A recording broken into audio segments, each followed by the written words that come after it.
कीमे वाली टिक्की बनाने के लिए हमें बारीक मशीन का कीमा चाहिए, 1/2 kg। Mutton, beef, even chicken, आप कोई भी कीमा यूज़ कर सकते हैं। इसी के साथ हमें चाहिए 2 मीडियम साइज़ की प्याज, चॉप कर लीजिए। ज़ीरा पाउडर चाहिए, रोस्टेड ज़ीरा पाउडर नहीं चाहिए, प्लेन ज़ीरा पाउडर चाहिए। 1 टेबलस्पून। नमक अपने टेस्ट के हिसाब से आप ऐड कर लीजिए, और रेड चिली पाउडर 1 टेबलस्पून। इसके अलावा इसमें कुछ नहीं जाएगा, क्योंकि मुझे लगता है कि कीमे वाली टिक्की के अंदर का जो कीमा है ना, वो जितना प्लेन होना उतना ज़्यादा अच्छा टेस्ट आता है। तो चलिए अब इसमें हम ये सब चीज़ें ऐड कर देंगे। अगर आपने सुबह नाश्ते में ये बनानी है तो आप रात को ही कीमे की मिक्सिंग करके रख दीजिए, इससे प्याज जो वो बड़ा अच्छा नरम सा हो जाएगा।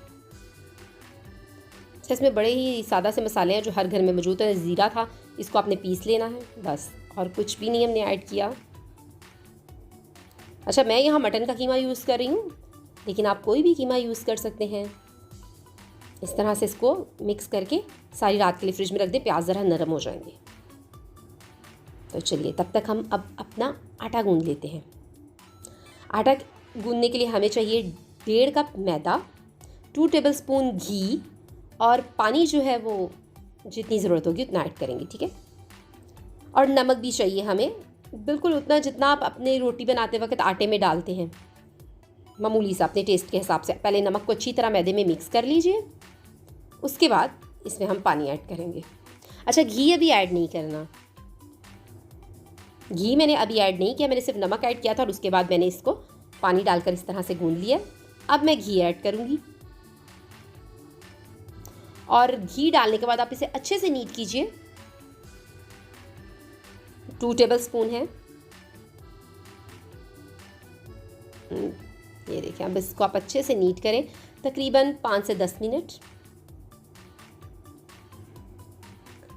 ओके, तो यहाँ पर ये अच्छे से नीट हो गया। अब हम क्या करेंगे, अब हम शेल्फ या आप जो आपका किचन में बोर्ड यूज़ होता है, कटिंग बोर्ड, कोई भी जिससे आपको ज़्यादा कंफर्टेबल रहे, वो या मैट बिछा लीजिए, उस पर आप ऑयलिंग कीजिए, और फिर अपनी जो डो है इसको अच्छे से फ्लैट कीजिए। ये देखिए, और फिर इसको इस तरह से रोल कर लें। और अब इसके आपने जितने जितने साइज़ के पेड़े बनाने हैं वो बना लें। मैं प्रेफर करूँगी कि आप छोटे साइज़ का पेड़ा बनाइएगा। ये मेरा बड़े साइज़ का पेड़ा है, लेकिन आप छोटे साइज़ का बनाएंगे तो वो ज़्यादा अच्छा लगेगा अगर आप फर्स्ट टाइम बना रहे हैं। मैं आपको दोनों पेड़े दिखाती हूँ, एक छोटा भी और एक बड़ा भी, कि आपको कितना करना चाहिए अच्छे से बता देती हूँ। ये देखिए, इस तरह से ये करके इस तरह से आपने इनको पेड़े बना देना। ये देखिए,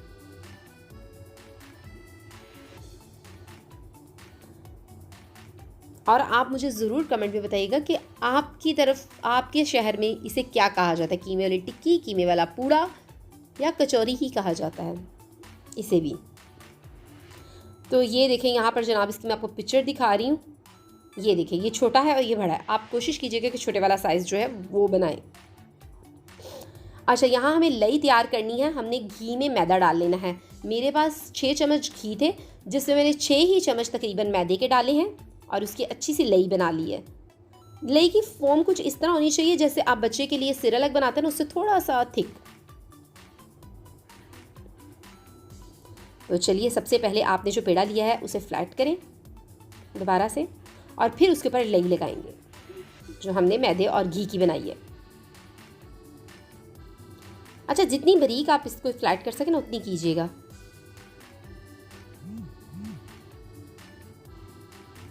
ये देखें, अब आप ब्रश की मदद से, हाथ की मदद से लई लगा सकते हैं। ज़्यादा फैंसी होने की ज़रूरत नहीं है, बेहतर है हाथ से लगाइएगा, ज़्यादा अच्छे से लग जाएगी।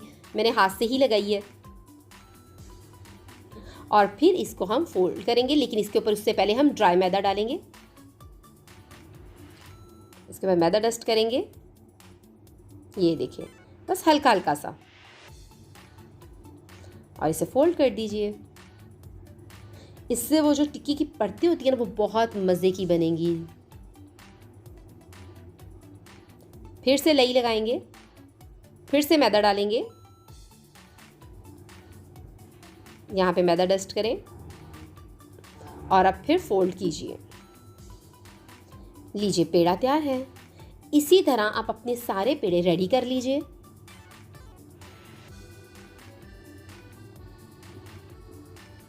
और फिर हम इसमें फिलिंग करेंगे। पहले आप पेड़ रेडी कर लीजिए, उसके बाद फिलिंग करते हैं। तो ये देखिए, ये बड़ा है, आपको फ़र्क साफ फील हो रहा होगा कि एक बड़े साइज़ का एक छोटे साइज़ का है। तो कोशिश कीजिएगा कि छोटे साइज़ के ही बनाएं। मेरे से खूबसूरत लगे कैमरे में इसलिए बड़े साइज़ का बनाया था, अदरवाइज़ मेरे घर में छोटा ही बनाया जाता है, मैं छोटे ही बनाती हूँ।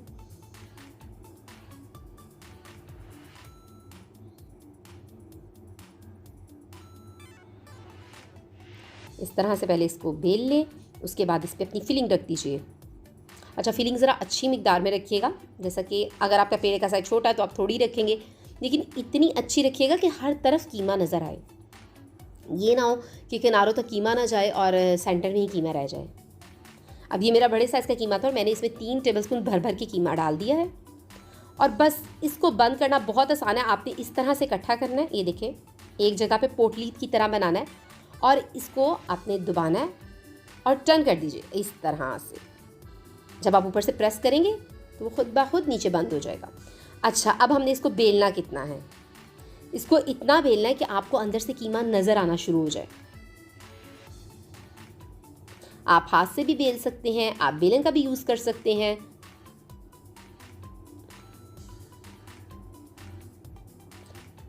पता नहीं कैमरा आपको दिखा रहा है या नहीं, लेकिन अंदर से कीमा आप देख सकते हैं, वाज़ह तौर पे नज़र आ रहा है, बिल्कुल क्लियर आ रहा है।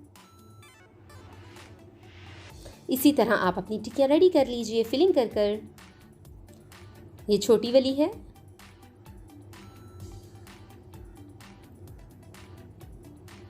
मैंने सोचा मैं आपको ये भी दिखा दूं कि छोटे साइज़ की जो है वो ज़्यादा खूबसूरत लग रही है, देखें।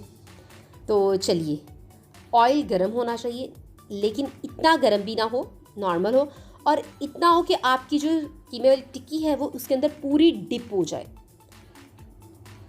देख रहे हैं, ये ना ही इससे ज़्यादा, बस डिप है, इतना ऑयल है कि सिर्फ यही डिप है, एक्स्ट्रा नहीं है। ठीक है, तकरीबन हल्की आंच पर घी गर्म होना चाहिए और आंच बिल्कुल स्लो होनी चाहिए। 4 से 5 मिनट के बाद आप इसको टर्न कीजिए। आपको पता हो कि ये जलेगी नहीं, इतनी आंच होनी चाहिए। ठीक है, अगर फुल हाई फ्लेम पे रखेंगे तो फिर आप 2 मिनट बाद ही बदलिएगा और बिल्कुल अंदर से पकेगी नहीं, आपकी डो कच्ची रहेगी। इसलिए इसे जितना हल्की आंच पे पकाएंगे उतनी आपके अंदर से अच्छी डो तैयार होगी। और इसको टोटल लगते हैं 10 से 12 मिनट, क्योंकि अंदर से कीमा तक आपका कुक नहीं होता, वो भी कुक हो रहा होता है, और आपका जो मैदा है उसकी इतनी ज़्यादा लेयर्स होती हैं, उसे भी आपको कुक करना होता है, तो थोड़ा टाइम लेता है। इसमें पेशेंस चाहिए और फ्लेम जो है बिल्कुल स्लो चाहिए, घी गरम और फ्लेम स्लो। और ये देखिए किस कमाल की ये बनी है। मैंने इसे डिश आउट कर दिया है और मैं आपको ये खोल के दिखाती हूँ कि आप देखें अंदर कीमे की शक्ल कितनी ज़बरदस्त है। जैसे आप बाज़ार से लाते हैं बिल्कुल वैसा ही कीमा है देखने में। ये देखें, अगर कैमरा आपको क्लियरली दिखा सके तो ये बहुत ही मज़े की और खस्ता खस्ता सी कचौरियाँ हैं। इसे आप अचार और प्याज के साथ पेश कीजिए, साथ में आप तरकारी बनाइए, जो कि इंशाल्लाह नेक्स्ट वीडियो में आपको, या उससे नेक्स्ट वीडियो में, इंशाल्लाह 1-2 वीडियोज़ में आपको मिल जाएगी तरकारी की रेसिपी भी। मुझे अपनी दुआ में याद रखिएगा, हमेशा हंसते रहिए, मुस्कुराते रहिए, इसे ज़रूर ट्राई कीजिएगा और फिर मुझे बताइएगा। अल्लाह हाफ़िज़।